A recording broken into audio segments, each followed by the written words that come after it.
मेरे देशवासियों, आज हम अपने इस मुल्क की आज़ादी की 32वीं वर्षगांठ मना रहे हैं। अंग्रेज़ों के 200 वर्ष के बाद महात्मा गांधी की तपस्या और हमारे लीडरों के प्रयास और कुर्बानियों के बल पर यह देश आज़ाद हुआ था। ऐसे मौके पर हमको राष्ट्रपिता और उसके सहयोगियों के प्रति अपनी श्रद्धा व्यक्त करना उचित मालूम होता है, लेकिन केवल श्रद्धांजलि अर्पित पेश करने से काम चलने वाला नहीं है। मैं केवल 20 मिनट के अंदर बहुत संक्षेप में आपसे कुछ बातें कहना चाहूँगा और आशा करता हूँ कि आप शांति से सुनेंगे। अभी यहाँ केंद्रीय गवर्नमेंट में जो तब्दीली आई है वो प्रजातांत्रिक तरीके से और शांतिपूर्ण तरीके से आई है। लोग तरह तरह की बातें उसके सिलसिले में कहते हैं और कहते हैं कि यह संविधान गवर्नमेंट है, किस प्रकार चलेगी। लेकिन मैं दोस्तों आपको बता देना चाहता हूँ कि जो जनता गवर्नमेंट थी वह संविधान गवर्नमेंट थी और उससे बेहतर नहीं थी। नाम एक था लेकिन वो जनता गवर्नमेंट थी, वह संविधान गवर्नमेंट थी और उसके कई घटक थे। अब तफसील में न जाकर केवल एक संकेत करना चाहूँगा कि कुछ लोग जिस सीढ़ी के जरिए सत्ता के पद पर पहुँचे थे उन्होंने उसी सीढ़ी को ठुकराने की कोशिश की। मैं 24 जून को अपने निकटतम साथी श्री राजनारायण जी से सार्वजनिक रूप से अपना मतभेद प्रकट कर चुका था, लेकिन उसके बाद की जो घटनाएं हुई हैं हमको मजबूर होकर उस संविधान गवर्नमेंट को छोड़ना पड़ा, मुझको और मेरे साथियों को। आज कांग्रेस और भारतीय लोकदल और हमारे सामाजिक दल समाजवादी दल के दोस्त और महाराष्ट्र की पीजेंट्स एंड वर्कर्स पार्टी और कम्युनिस्ट पार्टी के लोग जिन्होंने अभी जुलाई के पिछले सप्ताह में इस गवर्नमेंट के हक में अपनी वोट दी थी, अपनी इच्छा व्यक्त की थी, उसका अनुमोदन किया था, उन सबको मिलाकर 200 से अधिक घटक कहिए, गवर्नमेंट कहिए, संविधान कहिए, सरकार चले। जिस रोज़ कोई और लोग, कोई और पार्टियां, कोई और नेता लोग, कोई और व्यक्ति इससे बड़ा दल बना लेंगे और हमको इस प्रकार की चुनौती देंगे जिससे हमको यह महसूस हो कि हम अल्पमत में हैं, हमको गवर्नमेंट छोड़ने में 1 मिनट की देरी नहीं लगेगी। और मैं और मेरे साथी मध्यावधि चुनाव नहीं चाहते, उसमें बड़ा खर्चा होता है, बड़ी परेशानी होती है और मैं समझता हूँ कि किसी दल के लोग भी ये नहीं चाहते। लेकिन अगर मजबूरी हुई तो फिर हम लोगों की खिदमत में हाजिर होंगे आपका मत और विश्वास प्राप्त करने के लिए। जिन साथियों का मैंने जिक्र किया है उनको मिलाकर एक संगठित दल बनेगा जिसको बहुमत से आपका विश्वास प्राप्त होगा सारे देश के अंदर। अब अपने देश के सामने कई समस्याएं जो मुंह बाए खड़ी हैं। सबसे अधिक है गरीबी। देश के 125 मुल्कों में हमारा नंबर 111वां आता है। 110 देश हमसे मालदार हैं। 3 साल पहले हमारा नंबर 104 था। 3 साल के अंदर हम खिसक कर 111वीं पोजीशन पर आ गए हैं। यह हमारी गरीबी का हाल है। दूसरी समस्या बेरोजगारी की है। जिस समय जनता पार्टी ने बागडोर संभाली थी देश की, उस वक्त से लेकर अब तक 25 लाख और नए नौजवानों ने अपना नाम काम दिलाऊ दफ्तरों में दर्ज करवाया है। 25 लाख लड़कों ने अर्थात बेरोजगारी बढ़ती जा रही है। गांव के अंदर पढ़े लिखे और बेपढ़े लोग भी बेरोजगार हैं। शहर के अंदर पढ़े लिखे लड़के रोजगार के लिए दर दर पर फिरते हैं, तो बेरोजगारी हमको मिटानी है। तीसरी समस्या हमारे यहाँ यह है आर्थिक क्षेत्र की। गरीब और अमीर का अंतर बजाय घटने के बढ़ता जा रहा है। अंग्रेज़ों के ज़माने में भी ये अंतर था, सभी जगह अंतर होता है। थोड़ा बहुत और अंतर पूर्णतः मिट जाएं, यह कभी मुमकिन नहीं हो सकता। लेकिन अच्छी गवर्नमेंट वही मानी जाएगी जिसमें अंतर बजाय बढ़ने के कम हो जाए। लेकिन अब तक हमारे देश में आज़ादी के बाद यह अंतर बजाय कम होने के, यह खाई पटने के बजाय कम होने के, कम चौड़ी होने के ज़्यादा चौड़ी हो गई है। चंद आदमियों के हाथ में आर्थिक सत्ता का केंद्रीकरण हो गया है, तो यह समस्या अपने देश के सामने है। इसके अतिरिक्त कारणों में मैं जाना नहीं चाहता, लेकिन समाज के अंदर आपस में टेंशन्स हैं, तनाव हैं। गरीब लोग, हरिजन लोग और कमज़ोर लोग कुछ क्षेत्रों में अपने आप को इनसिक्योर समझते हैं कि हम महफूज नहीं हैं, उनमें सुरक्षा की भावना नहीं है। अल्पसंख्यक लोग हमारे जो हिंदुओं के अलावा दूसरे धर्म के मानने वाले हैं, उनमें भी तनाव है, जिनके कारण इस वक्त बताए नहीं जा सकते। वो कारण ऐतिहासिक हो चुके, उन कारणों को मिटाने की और देश में सुख और शांति का साम्राज्य कायम करने की इस गवर्नमेंट की भरपूर कोशिश होगी। हम अपने आप को सफल तभी मानेंगे जबकि हमको साल भर तक, पूरे साल, पूरी ज़िंदगी अवधि हमारा चार्ज है, हमारे पास कोई खबर बलवे की और आपस में सांप्रदायिक दंगे की न पहुँचे। दोस्तों, इसके अलावा जो समस्या तत्काल है वह भाव बढ़ जाने की है। पिछली 2 पंचवर्षीय योजनाओं में सीमेंट, कोयला, बिजली के उत्पादन आदि के लिए बहुत कम रुपया रखा गया था और इस साल जनता गवर्नमेंट के सामने 6 महीने में जनवरी से लेकर जून तक जिस प्रकार से काम हुआ है कि ये चीज़ें हैं क्रिटिकल कहिए, जो कि सारी अर्थव्यवस्था पर इनका असर पड़ता है। तब कोयला, बिजली, रेलवे का चलना और ये अन्न, यह क्या नाम हड़तालें होना, बंदरगाहों पर जहाज़ों का सामान से लदे खड़े रहना 1-1 महीने 45-45 रोज तक, उन सब का नतीजा यह हुआ है कि भाव बढ़ा है। यह गवर्नमेंट पूरी कोशिश करेगी, हम में से जितने मेरे साथी हैं पूरी भरसक कोशिश करेंगे अपने अपने महकमे में। वे केवल दिल्ली में ही नहीं बैठे रहेंगे, वो कारखानों में जाएंगे, वो बिजली के और कोयले की खानों में जाएंगे। हम कोशिश यह करेंगे कि उसकी पैदावार बढ़े।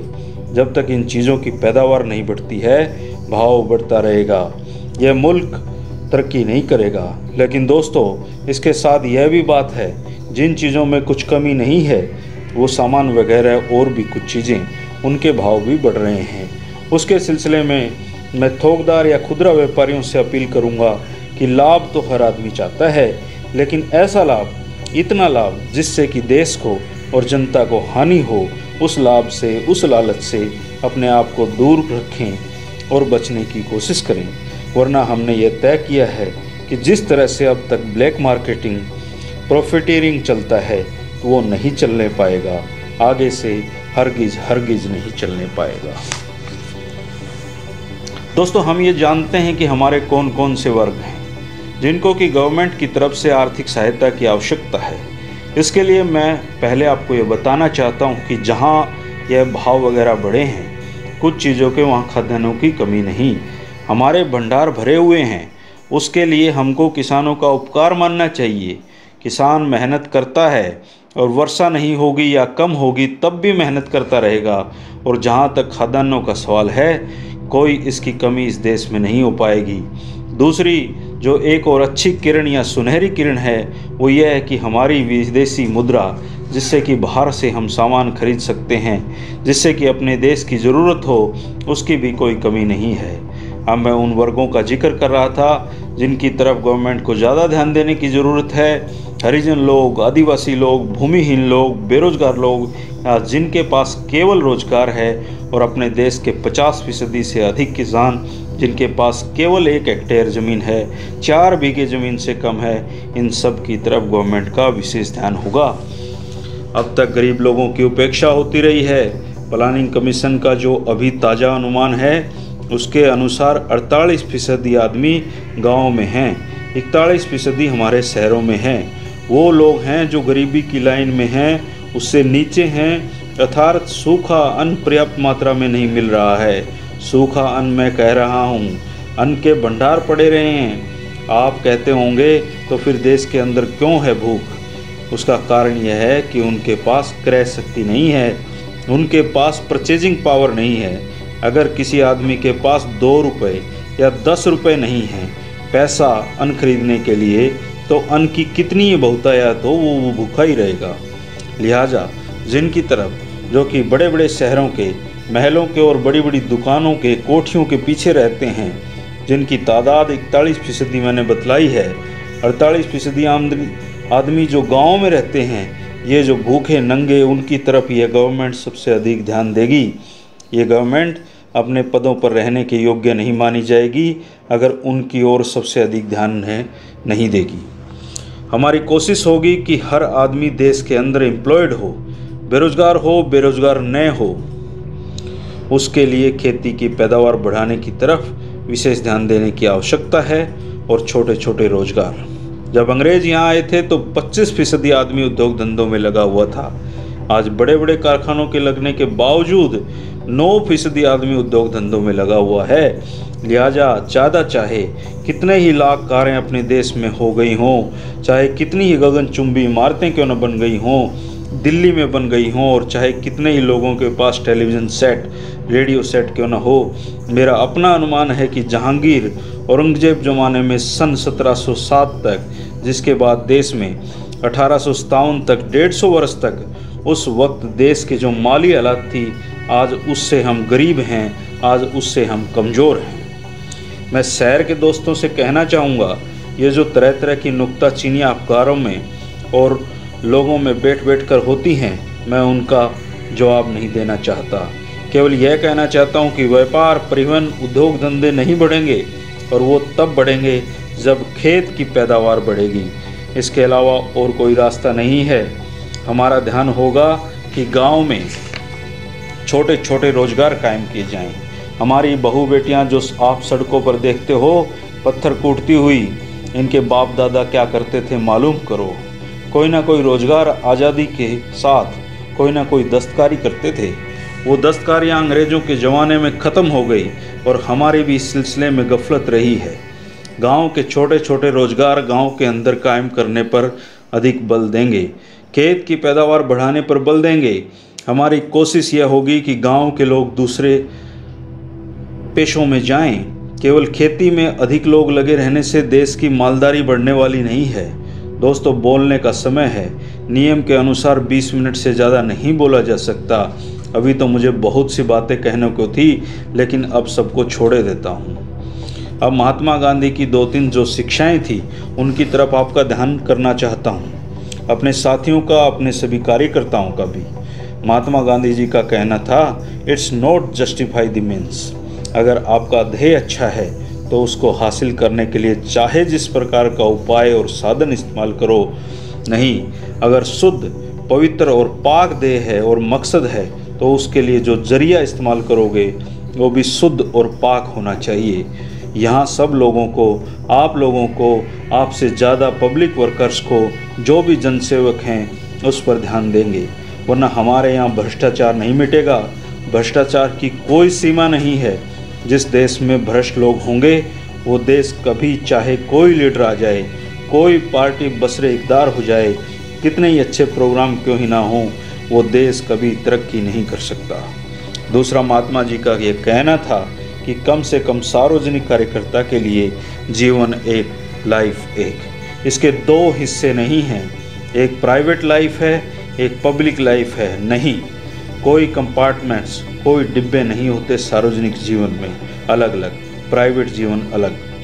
जिस आदमी का प्राइवेट जीवन शुद्ध नहीं होगा दोस्तों, असाधारण मामलों को छोड़कर ये आप कह सकते हो, अनुमान लगा सकते हो कि पब्लिक जीवन भी उसका अच्छा नहीं हो सकता, वह देश की सेवा कर ही नहीं सकता। इसके अलावा तीसरी बात जो गांधी जी बराबर जोर देते रहे, जिसको हम भूल गए, वह यह है कि rights follow of duties bad performance. यहाँ हमारे चारों तरफ चोर है, अधिकारों पर, मांगों पर, तनख्वाह बढ़ाने पर, भत्ते बढ़ाने पर, चारों तरफ। ठीक है, ज़रूरी है, लोगों के राइट्स हैं, होने चाहिए, लेकिन राइट पैदा होता है आदमी अपने कर्तव्य पालन करने के फलस्वरूप। हम अपना कर्तव्य पूरा नहीं करेंगे और अधिकार मांगेंगे, कहाँ तक जायज़ है।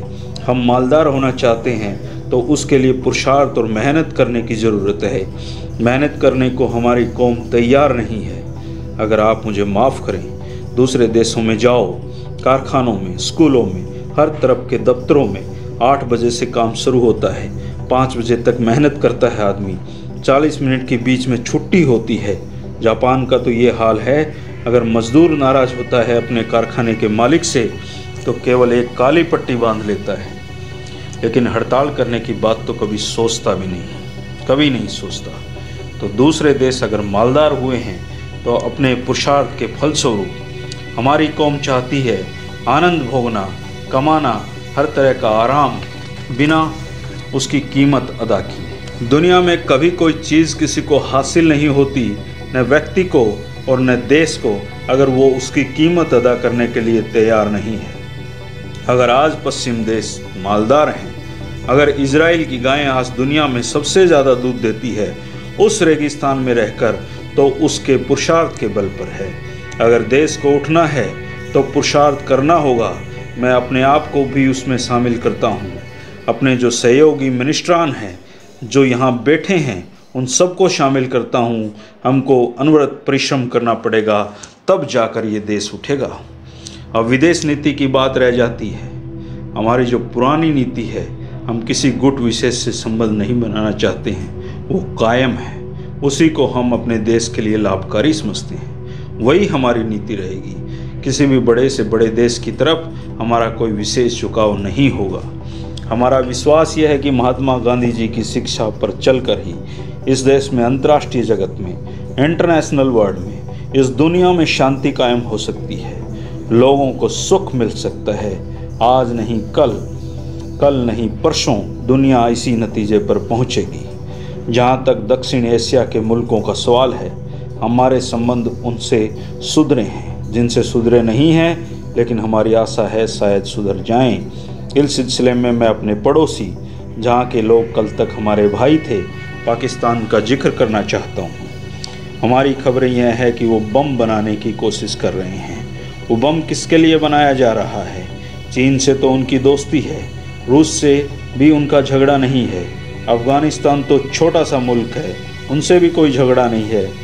बहरहाल मैं और मेरे साथी इस नतीजे पर पहुँचे हैं, और हमारे देशवासी इस नतीजे पर पहुँचे हैं कि यह जो बम है हिंदुस्तान के लिए बनाया जा रहा है। तो मैं समझता हूँ सच्चाई से दूर हमारा नतीजा नहीं होगा।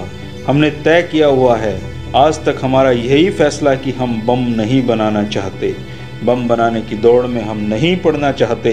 लेकिन अगर पाकिस्तान अपने इस इरादे पर कायम रहा और बम बनाने में, बम इकट्ठे करने की कोशिश करता रहा, तो मुझको और मेरे साथियों को इस सारे प्रश्न पर शायद पुनर्विचार करना होगा। इन शब्दों के साथ मैं देश की सारी जनतांत्रिक शक्तियों को, जो जनतंत्र में, पंचायती राज में, जमहूरियत में विश्वास करती हों, उन्हीं सब लोगों को धर्मनिरपेक्षता में विश्वास करते हों, अर्थात सभी धर्मों को बराबर आज़ादी हो, धर्मावलंबियों को सबको अपने अपने रास्ते पर चलने का पूरा हक हो, ऐसी सभी शक्तियों को अपील करना चाहता हूं कि वो आगे बढ़कर छोटे मोटे मतभेदों को छोड़कर इस गवर्नमेंट की, मेरे और मेरे साथियों की मदद करने की कोशिश करें। अब मैं ये चाहूँगा आप लोग मेरे साथ मिलकर 3 बार जय हिंद बोलने की कृपा करें। जय हिंद, जय हिंद, जय हिंद।